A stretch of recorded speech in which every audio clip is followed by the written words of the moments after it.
Hello everyone, very good morning to all of you. आज के दिन की शुरुआत करेंगे 2 फरवरी 2025 के करंट अफेयर के साथ। सभी न्यूज़ इंपॉर्टेंट हैं, वीडियो को अंतिम तक ध्यान से देखिएगा। करंट अफेयर की पीडीएफ आप मेरे टेलीग्राम ग्रुप से डाउनलोड कर सकते हैं। टेलीग्राम का लिंक वीडियो के डिस्क्रिप्शन में दिया हुआ है। आगे बढ़ने से पहले आप सभी को बसंत पंचमी की बहुत बहुत शुभकामनाएं। माँ सरस्वती आप सभी पर अपनी कृपा बनाए रखें, ऐसी मैं उम्मीद करता हूं। आप इस समय पर सारी चीज़ें छोड़कर सिर्फ और सिर्फ अपनी विद्या पर ही ध्यान लगाएं। और विद्या का मतलब सिर्फ कहने या देखने की बात नहीं होती है, बात होती है आचरण की। यह आपका वो समय चल रहा है जिस समय पर आप निर्माण कर रहे हो अपने पूरे जीवन का। तो आप अपनी आदतें जितनी शुद्ध रखोगे उतनी ही सक्सेस आपके करीब जल्दी से जल्दी आएगी। जो लोग विद्या तो अर्जित करना चाहते हैं लेकिन अपना चरित्र साफ नहीं रखते हैं या फिर अपनी आदतें साफ नहीं रखते हैं, विद्या उनके पास कभी नहीं आती है। तो आप ध्यान रखें, जब आप अपना आचरण साफ रखेंगे तो सफलता आपके पास बहुत ही जल्द आएगी। अब शुरू करेंगे आज के करंट अफेयर। पहले कल के क्वेश्चन की बात कर लेते हैं। कल मैंने आपसे पूछा था एनिमल किंगडम से क्वेश्चन। मेरा सवाल यह था कि इनमें से यह कौन सा वर्ग है जिसमें सबसे ज्यादा जानवर पाए जाते हैं, फिश, रेप्टाइल्स, इंसेक्ट या फिर मैमल्स। तो सही आंसर है इंसेक्ट्स। मैंने कमेंट बॉक्स देखा है, मैक्सिमम लोगों ने सही आंसर किया है। अब देखिए, इंसेक्ट्स जिनको कीट पतंगे भी बोला जाता है और बायोलॉजिकल टर्म में इनको इंसेक्टा के नाम से जाना जाता है। क्या बोलते हैं? इंसेक्टा। अब पूरे अर्थ में अगर देखा जाए तो सबसे ज्यादा इसी कैटेगरी में आने वाले जीव जंतु होते हैं। उसका सबसे बड़ा रीजन ये है कि जो इंसेक्ट्स हैं ये फॉरेस्ट में भी पाए जाते हैं, ये डेजर्ट में भी पाए जाते हैं, ये नदियों के पास मतलब फ्रेश वाटर में भी पाए जाते हैं, और ये सलाइन वाटर में भी पाए जाते हैं मतलब मरीन में, या फिर आप बोल सकते हो समुद्र परिवेश में भी ये पाए जाते हैं। यही कारण है कि हर जगह पर लगभग सारे पर्यावरण में पाए जाते हैं, जिसकी वजह से इनकी तादाद पूरी अर्थ में सबसे ज्यादा है। एक और इंपॉर्टेंट बात, इंसेक्ट जो है इनकी जो बॉडी होती है वो 3 हिस्सों में विभाजित होती है बेसिकली। जो आगे वाला होता है वो इनका सर होता है मतलब हेड, इसके बाद का जो हिस्सा होता है वो इनका थ्रोट होता है मतलब गला होता है, और उसके बाद जो पीछे वाला हिस्सा होता है वो एब्डोमेन होता है मतलब पेट होता है। ठीक है, तो बेसिकली इनका जो शरीर है ये 3 हिस्सों में ही विभाजित होता है। तो ये भी क्वेश्चन पूछा जाता है कि इंसेक्ट्स का जो बॉडी लाइनअप है वो कितने हिस्सों में होता है, तो आप ध्यान रखिएगा 3 पार्ट्स में ये होता है। क्या आप जानते हैं स्टडी ऑफ इंसेक्ट्स को किस नाम से जाना जाता है? तो उसको बोलते हैं एंटोमोलॉजी। क्या बोलते हैं? एंटोमोलॉजी। मतलब ऐसी स्टडी जिसमें इंसेक्ट्स के बारे में आप पढ़ाई करते हो वो एंटोमोलॉजी कहलाती है। और आज है 2 तारीख। आपको मैं पिछले 3-4 दिनों से रिमाइंड करा रहा हूं, आज मीटअप है अपना। तो आप सभी वर्ल्ड बुक फेयर में मेरी तरफ से आमंत्रित हैं। वर्ल्ड बुक फेयर दिल्ली के प्रगति मैदान में लगा हुआ है, भारत मंडपम में। वहां पर हॉल नंबर 5 में मेरा आपसे मीटअप है दोपहर में 1 बजे। तो आना मत भूलिएगा अगर आप दिल्ली एनसीआर में हैं तो। टेलीग्राम पर मैंने कल आपसे रात में एक लिंक भी शेयर किया हुआ है। उस लिंक को आने से पहले आप जरूर जाके वहां पे एक फॉर्म है, उस फॉर्म को फिल कर दीजिए। जैसे ही आप उस फॉर्म को फिल करके सबमिट करेंगे तुरंत आपको एक ई वाउचर मिलेगा। उस ई वाउचर को लेकर आपको जरूर आना है। उस ई वाउचर की मदद से ऑलरेडी हमने आपके लिए हर एक बुक पे 35% का डिस्काउंट रखा हुआ है, लेकिन आप ई वाउचर लेकर आएंगे और दिखाएंगे तो एक्स्ट्रा 10% आपको और मिल जाएगा। मतलब हर एक बुक में वहां पर आपको 45% का डिस्काउंट मिलेगा। इससे बेहतर मौका होता नहीं है अगर आप किताबें एक्सपीरियंस करना चाहते हैं कहीं पर। That's why it is known as world book fair. अब शुरू करेंगे आज के करंट अफेयर। अभी हाल ही में पहले भारतीय एस्ट्रोनॉट ये कौन बन गए हैं जो कि इंटरनेशनल स्पेस स्टेशन के लिए प्राइवेट एक्सियोम मिशन 4 का हिस्सा होंगे। मतलब इंटरनेशनल स्पेस स्टेशन के लिए पहली बार कोई भारतीय एस्ट्रोनॉट चुने गए हैं, और इनका नाम है शुभांशु शुक्ला। और शुभांशु शुक्ला जो हैं ये इंडियन एयरफोर्स के ऑफिसर भी हैं और इसरो के एस्ट्रोनॉट भी हैं। तो अल्टीमेटली ये इंडियन एयरफोर्स में तो एज अ फाइटर पायलट सर्व भी कर रहे हैं और इसरो के साथ भी बहुत पहले से ही कनेक्टेड है। तो इसरो के मिशंस का भी ये हिस्सा है, और अब ये जो आईएसएस का मिशन नासा के द्वारा लॉन्च किया जा रहा है उसमें भी इनको सिलेक्ट किया गया है। इस बार का जो इंटरनेशनल स्पेस स्टेशन का एक्सियोम मिशन 4 है ये नासा और इसरो दोनों मिलकर लॉन्च कर रहे हैं। इस मिशन को नासा का जो स्पेस सेंटर है ये पड़ता है फ्लोरिडा में, अमेरिका में, यहीं से लॉन्च किया जाएगा। अब देखिए, जो इंटरनेशनल स्पेस स्टेशन के लिए मिशन है, इनका मेन उद्देश्य होता है कि अंतरिक्ष में हमारी कई सारी सैटेलाइट घूम रही हैं, उन सैटेलाइट्स की बैटरी बहुत टाइम के बाद लो होने लगती है, तो उनकी बैटरीज को चेंज करना होता है। साथ में इंटरनेशनल स्पेस स्टेशन में जाके और भी कई सारी डिवाइसेस होती हैं जिनको मेंटेनेंस करना होता है। तो ये एक तरीके का अपने आप में एक्सपीरियंस है जो कि पहले भारतीय एस्ट्रोनॉट शुभांशु शुक्ला इस बार जाके एक्सपीरियंस करेंगे। ये कौन है जिनको 2025 के BCCI CK Naidu lifetime achievement award से सम्मानित किया जाएगा? The one and only legend Sachin Tendulkar को सम्मानित किया जाएगा BCCI CK Naidu lifetime achievement award से। सचिन तेंदुलकर इस टाइम पर 51 साल के हैं। इनको भारत रत्न से भी सम्मानित किया जा चुका है साल 2014 में। सचिन तेंदुलकर के नाम क्रिकेट के तो रिकॉर्ड है ही, उनके बारे में मैं आपको अभी बताऊंगा, लेकिन इनके नाम पर एक और रिकॉर्ड भी है कि ये सबसे कम उम्र के भारतीय हैं जिनको भारत के सर्वोच्च सम्मान भारत रत्न से सम्मानित किया गया था। अब अगर इनके रिकॉर्ड्स की बात करें तो आज तक जो इनके रिकॉर्ड्स अनब्रेकेबल हैं। इन्होंने अपने पूरे करियर में 664 इंटरनेशनल मैचेस खेले हुए हैं, जिसमें से 200 इन्होंने टेस्ट क्रिकेट खेले हुए हैं और 463 वनडे इंटरनेशनल खेले हुए हैं। आज तक इतने टेस्ट मैचेस किसी भी खिलाड़ी ने नहीं खेले हुए हैं क्रिकेट के इतिहास में। इन्होंने टेस्ट मैचेस में 15,921 रन बनाए हुए हैं और वनडे इंटरनेशनल में 18,426 रन बनाए हुए हैं। आज से 3 से 4 साल पहले ऐसा लगता था कि विराट कोहली ऐसे खिलाड़ी होंगे जो कि बहुत ही जल्द इनका रिकॉर्ड तोड़ देंगे, लेकिन पिछले 3 सालों से Virat Kohli out of form इतना ज्यादा है कि अब दूर दूर तक कोई खिलाड़ी नहीं दिखता है जो कि सचिन का रिकॉर्ड आने वाले समय में बहुत ही जल्द तोड़ पाएगा। अभी हाल ही में 4 ऐसी वेटलैंड साइट हैं जो कि भारतीय साइट हैं और इन्हें रामसर साइट्स में लिस्ट किया गया है, और इसी के साथ टोटल भारत की 89 ऐसी वेटलैंड साइट हो गई हैं जिनको रामसर साइट में लिस्टिंग किया गया है। भारत का एक कौन सा राज्य है जहां पे सबसे ज्यादा रामसर साइट्स हैं? तो यह है तमिलनाडु। आप ये समझ लीजिए 89 साइट्स में से 20 अकेले तमिलनाडु की साइट्स हैं जो कि रामसर साइट्स का दर्जा ले चुकी हैं। और पूरे वर्ल्ड में अगर बात करी जाए, एशिया में अगर बात करें तो भारत नंबर 1 पे है रामसर साइट्स के मामले में, और पूरे वर्ल्ड में अगर बात करें तो तीसरे नंबर पे है। भारत से ऊपर 2 ही देश हैं, एक तो है ब्रिटेन जिसमें 176 रामसर साइट है, और उसके बाद है मैक्सिको। मैक्सिको के अंदर 144 रामसर साइट है, और तीसरे नंबर पे भारत है जिसमें 89 रामसर साइट है। हाल ही में ये कौन से टीचर हैं भारतीय जिनको ग्लोबल टीचर प्राइज 2025 से सम्मानित किया जाएगा? तो बेसिकली ये राजस्थान से बिलोंग करते हैं और इनका नाम है मोहम्मद इमरान खान मेवाती, और ये आपको पता है गवर्नमेंट संस्कृत सेकेंडरी स्कूल में पढ़ाते हैं जो कि अलवर पे स्थित है। इतना ही नहीं, बेसिकली ये एक सॉफ्टवेयर डेवलपर भी हैं, और इन्होंने सन 1999 में पहली बार स्टूडेंट्स के लिए एक एप्लीकेशन, तब से लेकर अभी तक ये 50 से ज्यादा कंट्रीज में अपने एप्लीकेशंस बच्चों को पढ़ाने के लिए सर्व कर चुके हैं।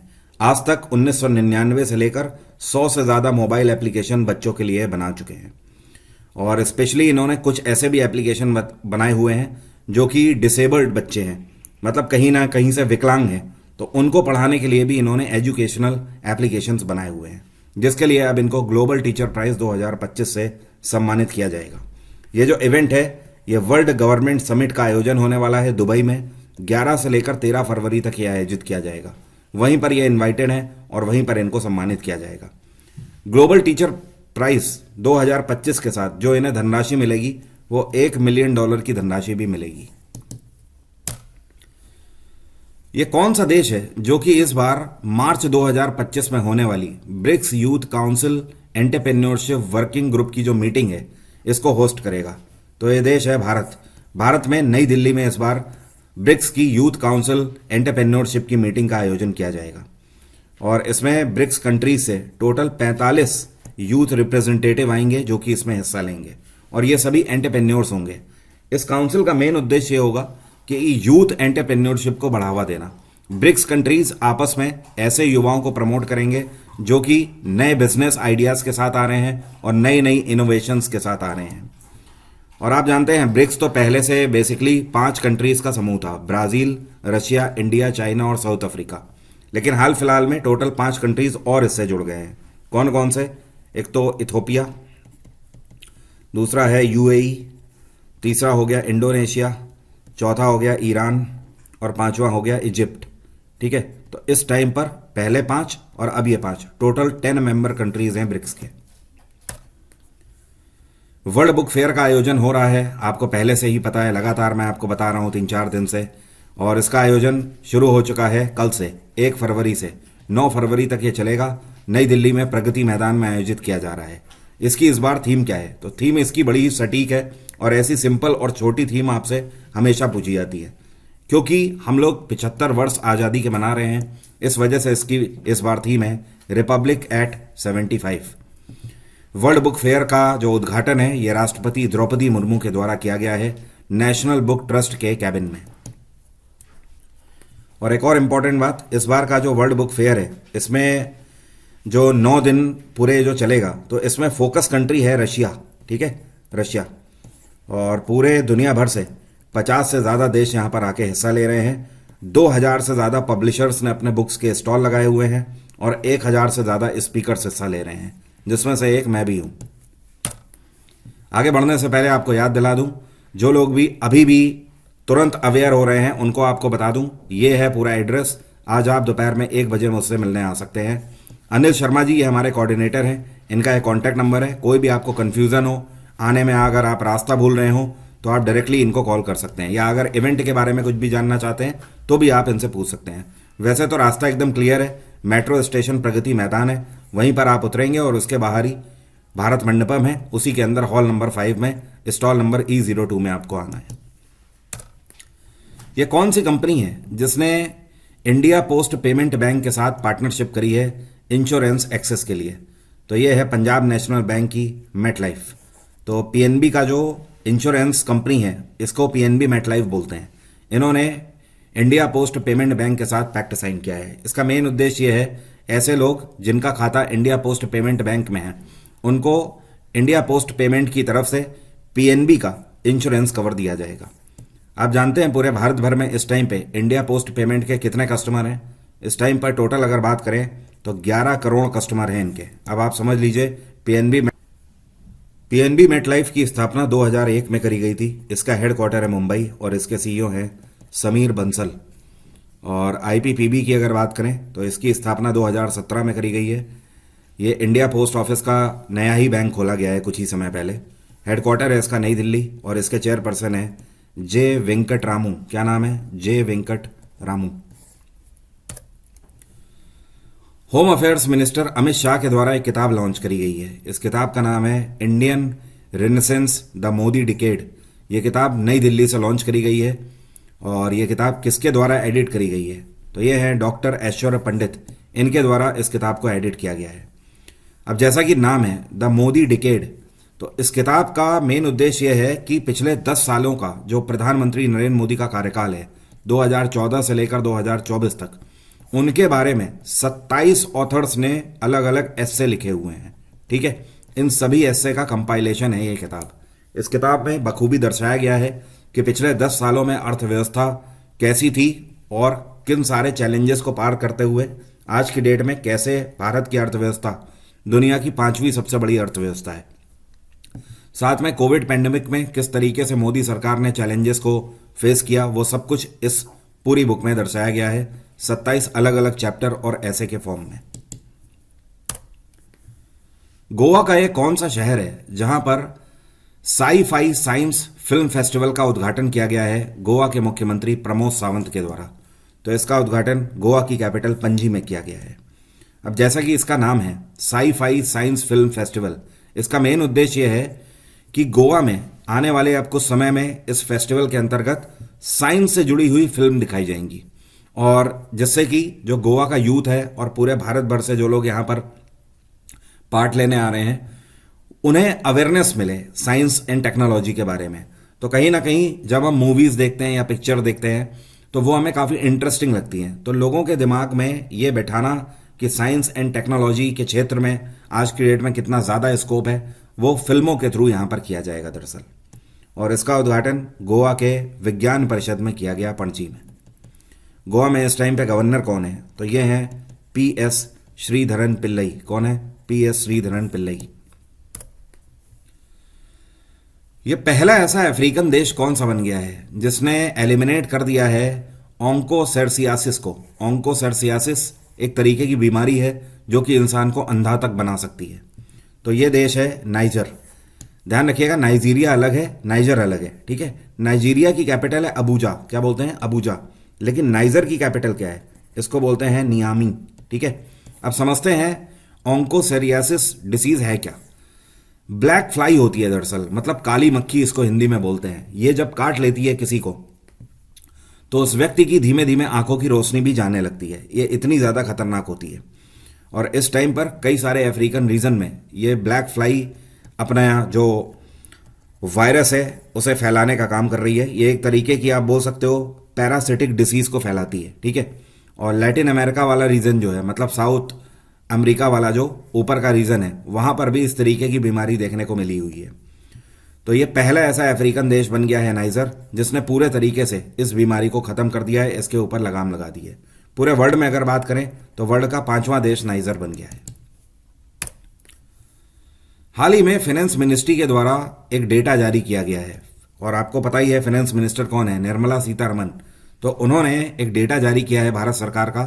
इस डेटा के अंतर्गत 2025 के लिए भारत सरकार जो रिटेल इन्फ्लेशन है इसको कितना प्रिडिक्ट कर रही है। तो 2024 में देखिए रिटेल इन्फ्लेशन रही है 5.4%, लेकिन 2025 में ये 4.9% रहने की उम्मीद है, ठीक है। तो अल्टीमेटली ये दर्शाता है कि 2025 में चीज़ों के दाम थोड़े से कम आपको देखने को मिल सकते हैं। ये कौन सा देश है जिसने यहाँ पे एक पहाड़ है, इस पहाड़ का नाम है माउंट तारानाकी। क्या नाम है, माउंट तारानाकी। और इसको as a person legal status अब दे दिया है। मतलब एक तरीके से आप ये समझ लो इस पहाड़ को आदमी का दर्जा दे दिया गया है, किसी इंसान का दर्जा दिया गया है, ठीक है। तो ये देश है न्यूजीलैंड। अब न्यूजीलैंड में आपको बता दूं एक जनजाति पाई जाती है, ठीक है। इसको बोलते हैं माउरी जनजाति, Maori.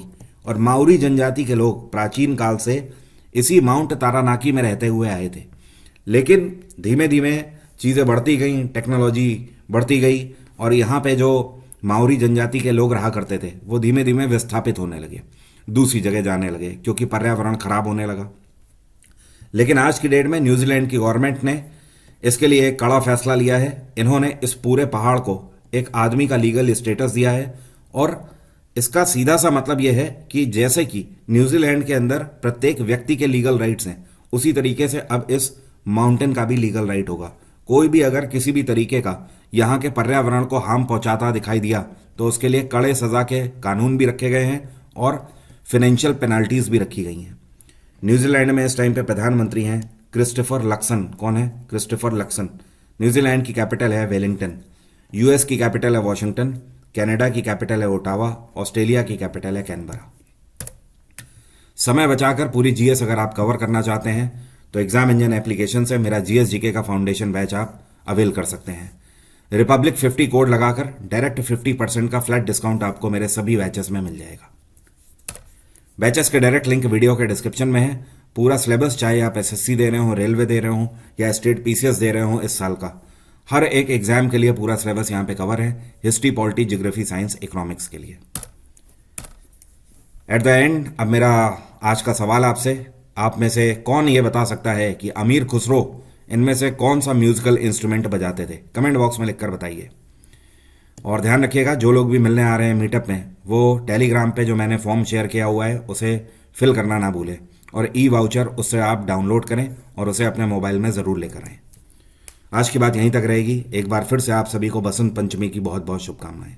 Thank you everyone, bye, take care, have a nice day. आपका दिन मंगलमय हो।